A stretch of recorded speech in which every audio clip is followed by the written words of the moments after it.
Hello everyone. आज हम वसंत भाग 3 के कक्षा 8 के हिंदी पाठ्य पुस्तक से पाठ 4 दीवानों की हस्ती नामक कविता का अध्ययन करेंगे। इस कविता के लेखक हैं भगवती चरण वर्मा। सबसे पहले कविता का भाव जान लेते हैं। जैसा कि शीर्षक से पता चलता है कि कविता किसके बारे में है। यह किसी की हस्ती यानी ज़िंदगी के बारे में, अर्थात कि स्वयं कवि के बारे में है। कवि ने यहाँ पर दीवाना उस व्यक्ति को कहा है जो कि मस्त मौला होकर और एक दम खुले दिल से प्रसन्न भाव से अपने जीवन को जीता है। साथ ही जहाँ जाता है वहाँ दुनिया में खुशियाँ बिखेरता जाता है अपने स्वभाव के द्वारा और लोगों के दुखों को अपने ऊपर लेने का प्रयास करता है। तो आइए शुरू करते हैं। इस कविता के द्वारा कवि हमें क्या सीख देना चाहते हैं। सीख यह देना चाहते हैं कि मनुष्य यानी हम सबको ऐसा ही स्वभाव विकसित करने का प्रयास करना चाहिए। यानी हमें कैसा होना चाहिए, हमें प्रसन्नचित्त होना चाहिए। हम जहाँ भी जाएं प्रसन्नता और खुशियाँ बांटते हुए जाएं। काव्य पाठन शुरू करते हैं। पाठ 4 दीवानों की हस्ती। हम दीवानों की क्या हस्ती हैं, आज यहाँ कल वहाँ चले। मस्ती का आलम साथ चला, हम धूल उड़ाते जहाँ चले। आए बनकर उल्लास अभी, आंसू बनकर बह चले अभी। सब कहते ही रह गए अरे, तुम कैसे आए कहाँ चले। किस ओर चले यह मत पूछो, चलना है बस इसलिए चले। जग से उसका कुछ लिए चले, जग को अपना कुछ दिए चले। दो बात कही दो बात सुनी, कुछ हंसे और फिर कुछ रोए। छक कर सुख दुख के घूंटों को हम एक भाव से पिए चले। हम भिखमंगों की दुनिया में स्वच्छंद लुटाकर प्यार चले। हम एक निशानी सी उर पर ले असफलता का भार चले। अब अपना और पराया क्या, आबाद रहें रुकने वाले। हम स्वयं बंधे थे और स्वयं हम अपने बंधन तोड़ चले। अब हम इन पंक्तियों का अर्थ जानने की कोशिश करेंगे। पहला है, हम दीवानों की क्या हस्ती है, आज यहाँ कल वहाँ चले। मस्ती का आलम साथ चला, हम धूल उड़ाते जहाँ चले। प्रस्तुत पंक्तियों में कवि कहते हैं कि हस्ती यानी कि अस्तित्व, आलम अर्थात कि दुनिया। तो कवि कहते हैं कि जो मस्त मौला स्वभाव वाले जो लोग होते हैं उनकी हस्ती ही क्या है। उनके जीवन का कोई निश्चित ठिकाना नहीं है। वह कभी यहाँ है कभी वहाँ है, मतलब वह एक जगह पर रुक नहीं रहे हैं या रुक नहीं सकते। और जहाँ भी हम जाते हैं वहाँ क्या जाता है, वहाँ हमारे साथ साथ मस्ती का स्वभाव भी साथ जाता है।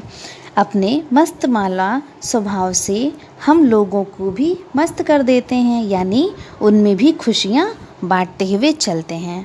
अर्थात धरती के जिस कोने में हम स्वच्छंद होकर चलते हैं वहाँ हम मस्ती का यह आलम साथ लेकर चलते हैं। वहाँ पर खुशियों का माहौल बना देते हैं। कवि कहते हैं कि हम इतने मस्त मौला स्वभाव के हैं, यानी कि हम इतने प्रसन्नचित्त इतने खुश मिजाज के हैं कि हम जहाँ भी जाते हैं वहाँ पर हम खुशियाँ ही फैलाते हैं। अगला, आए बनकर उल्लास अभी, आंसू बनकर बह चले अभी। सब कहते ही रह गए अरे, तुम कैसे आए कहाँ चले।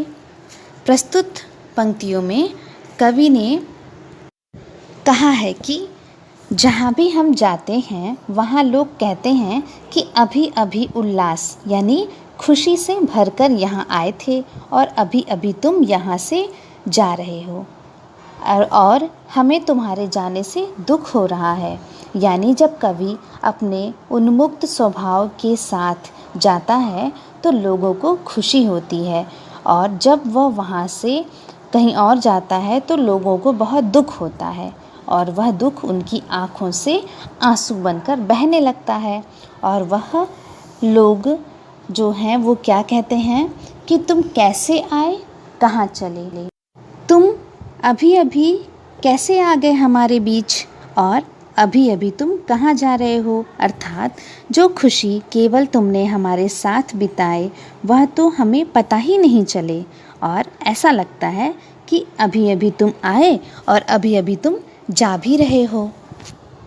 पंक्तियों में कवि का आशय है कि वह जहाँ भी जाता है वो उस जगह पे ऐसे रम जाते हैं, यानी कि ऐसे घुल मिल जाते हैं कि वहाँ के लोगों को पता ही नहीं चलता है कि वह कब आए, कब मुझे खुशी मिली, और उनके जाने से लोगों को दुख भी होने लगता है। अगला, किस ओर चले यह मत पूछो, चलना है बस इसलिए चले, जग से अपना कुछ लिए चले, जग को अपना कुछ दिए चले। प्रस्तुत पंक्तियों में कवि उनके प्रश्नों के उत्तर में कहते हैं, अर्थात कि जो व्यक्ति हैं उनके प्रश्नों का उत्तर देते हुए कहते हैं कि मुझसे मत पूछो कि मैं कहाँ किस तरफ जा रहा हूँ, मैं जा रहा हूँ क्योंकि मुझे बस चलना है, क्योंकि मुझे चलते ही जाना है। मेरे जीवन का लक्ष्य है कि मुझे बस चलते ही रहना है, चलते ही जाना है। क्यों जाना है, कहाँ जाना है, किस लिए जाना है, मुझसे मत पूछो। मेरे जीवन का लक्ष्य है कि मुझे जीवन में कहीं रुकना नहीं है। मुझे अपने सुंदर स्वभाव या मस्त मौला स्वभाव में जो खुशियाँ भरी पड़ी हैं मेरे स्वभाव में, उनको सारी दुनिया में बांटना है। इसलिए मुझे चलते ही जाना है। मैं एक जगह नहीं रुक सकता। संसार के जिस भी भाग में मैं जा रहा हूँ वहाँ पर से मैंने कुछ ग्रहण किया है। क्या ग्रहण किया है? कुछ अच्छी बातें, कुछ अच्छे विचार, कुछ अच्छी सोच। यानी मैं जहाँ भी गया हूँ वहाँ से अच्छी बातों को लिया है, और जो मेरे अंदर जो खुशियाँ और अच्छी बातें भरी हैं वह मैं संसार को देना चाहता हूँ। अर्थात कि कवि जो है कहते हैं कि मेरे अंदर की जितनी भी अच्छाइयाँ हैं, मैंने जहाँ से जो भी कुछ सीखा है उसे मैं हर किसी के पास, हर संसार के किसी भी कोने में जाकर के पहुँचाना चाहता हूँ। बच्चों, आपको इन पंक्तियों का अर्थ समझ में आया होगा, और इसके आगे का हम कंटिन्यू करेंगे नेक्स्ट वीडियो में। आज का गृह कार्य है, पाठ में आए कठिन शब्दों को लिखिए, और क्वेश्चन दूसरा, काव्यांश 1, 2, 3 जो आज पढ़ाया गया उसका संदर्भ सहित व्याख्या लिखिए। तीसरा प्रश्न, जीवन में मस्ती होनी चाहिए लेकिन कब मस्ती हानिकारक हो सकती है, अपने विचारों में लिखिए।